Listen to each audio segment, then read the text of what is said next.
Best mutual funds for 2024 के इस third video में आपका स्वागत है। तो अगर आपने पहले दो वीडियोस नहीं देखे तो उन्हें भी जरूर देख लीजिएगा, जहां हमने लार्ज कैप और flexi cap multi cap category को डिस्कस किया है। आज की वीडियो में हम डिस्कस करने वाले हैं बेस्ट टैक्स सेवर या ELSS फंड। अब इन फंड्स की ऐसे देखें ना तो कुछ इंपॉर्टेंस कम हुई है न्यू टैक्स रिजीम के बाद, जिसमें कि जिन लोगों ने न्यू टैक्स रिजीम ऑप्ट किया है उनको 80C डिडक्शन अवेलेबल नहीं है। यानी वो लोग अगर ELSS या टैक्स सेवर फंड जिनकी आज हम बात कर रहे हैं उसमें इन्वेस्ट कर भी लें तो उनको उसके टैक्स बेनिफिट्स नहीं मिलेंगे। वैसे ही अगर कोई इनकम टैक्स स्लैब के नीचे है तो उसके लिए अगर टैक्स के नजरिए से देखो तो कोई खास फायदे की बात नहीं है। या वो लोग जिन्होंने लाइफ इंश्योरेंस के थ्रू, PF के थ्रू या और किसी जरिए के थ्रू 80C डिडक्शन को यूज कर लिया है, अगर वो पुराने टैक्स रिजीम में है तो भी उनके लिए ये म्यूचुअल फंड्स ज्यादा काम के नहीं हैं।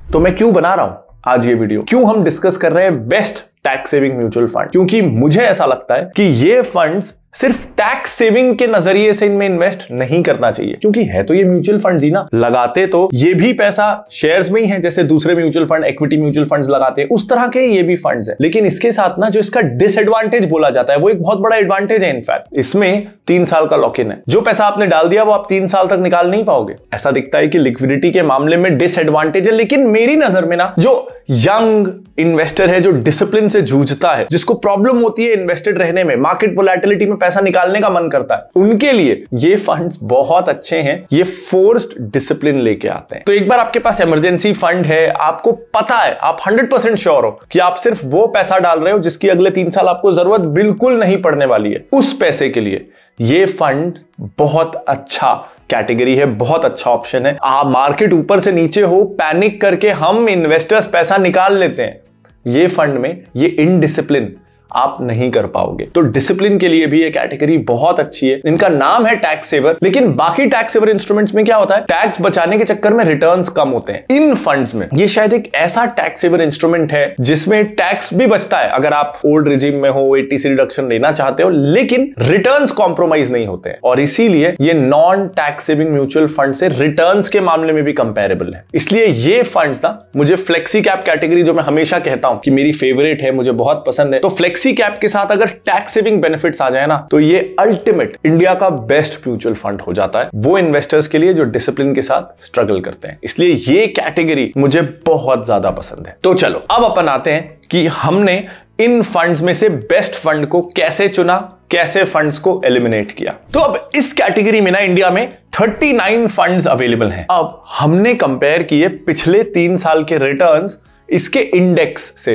जो कि निफ्टी 500 है, और इससे जब हमने कंपेयर किया, क्योंकि इस इंडेक्स ने ही 19.5% के आसपास का रिटर्न दिया है, तो सिर्फ 50% फंड्स ही इस रिटर्न को बीट कर पाए। यानी 39 में से 19 फंड्स एलिमिनेट हो गए और 20 फंड बचे। अब यहां एक सवाल आ सकता है कि past returns are not a guarantee of future performance. तो यहां आपको एक चीज ध्यान रखना है कि हम जब फंड्स एलिमिनेट करते हैं ना तो हम सिर्फ हाईएस्ट रिटर्न्स के बेसिस पे एलिमिनेट नहीं कर रहे हैं। ऑल वी वांट इज कि आप एवरेज से ऊपर परफॉर्मेंस ले आओ। यहां बेस्ट परफॉर्मर को, किसी ने कैटेगरी का रिटर्न 19.5 है, हमने 25% अगर कोई रिटर्न ले आया तो वो फंड आपको लाके नहीं बोल दिया कि ये बेस्ट फंड है, इसको ले लो। ऑल वी वांट कि हमारे फंड्स एटलीस्ट एवरेज या अबव एवरेज हिस्टोरिकल परफॉर्मेंस दें। उसको एब्सोल्यूट हीरो होना जरूरी नहीं है। तो रिटर्न्स के बेसिस पे हम फंड सिलेक्ट कर रहे हैं, ऐसा बिल्कुल नहीं है। इसके बाद हम सेकंड फिल्टर पे आते हैं, और जिसको मिला के ना ये एक बहुत कॉम्प्रिहेंसिव और स्ट्रॉन्ग मॉडल बन जाता है। पहला फिल्टर तो ये था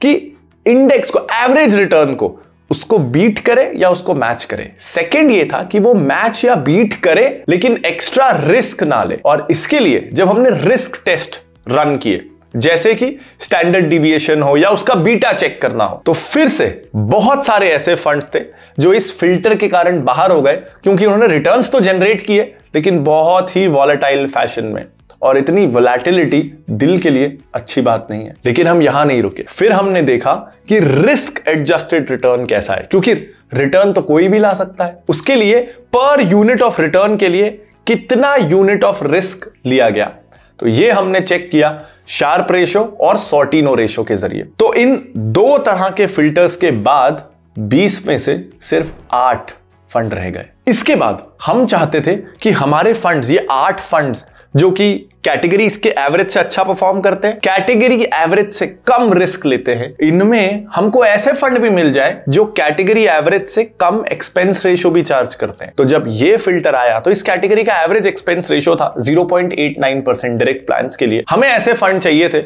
इन 8 में से जो इससे कम एक्सपेंस रेशो चार्ज करते हो। और इस फिल्टर को लगाने के बाद 8 में से 4 फंड्स एलिमिनेट हो गए और बचे सिर्फ 4 फंड्स जो अब आपके स्क्रीन पर हैं। अब यहां सवाल ये उठ सकता है कि हमको एक्सपेंस रेशो से मतलब नहीं है, रिटर्न अगर बहुत ज्यादा आ रहा है तो एक्सपेंस रेशो जस्टिफाइड है। बिल्कुल, अगर रिटर्न ज्यादा आ रहा है तो एक्सपेंस रेशो जस्टिफाइड है, लेकिन अगर ये सब सही हुआ तो जस्टिफाइड है। लेकिन म्यूचुअल फंड में आप 100% गारंटी से नहीं बोल सकते कि जो फंड ने पास्ट में अच्छा किया है वो आगे भी अच्छा करेगा, और वो अच्छा करे या ना करे वो बुरे समय में भी हाई एक्सपेंस रेशो या हाई फीस चार्ज करेगा। तो ऐसे में जब एक फंड ऐसा है जिसका पास्ट परफॉर्मेंस अच्छा है, वो रिस्क कम लेता है लेकिन एक्सपेंस रेशो भी कंट्रोल्ड है, तो बुरे समय में परफॉर्मेंस तो चलो सब फंड का गिरता है, लेकिन कम से कम आप पे जो एडिशनल फंड मैनेजमेंट कॉस्ट है वो कम रहेगी और आपके लॉसेस कुछ हद तक कम हो जाएंगे। इसलिए एक्सपेंस रेशो की इंपॉर्टेंस तो है, वरना 50 लाख में अच्छी गाड़ी तो कोई भी दे सकता है ना। हमें कई बार वो ढूंढना होता है कि कौन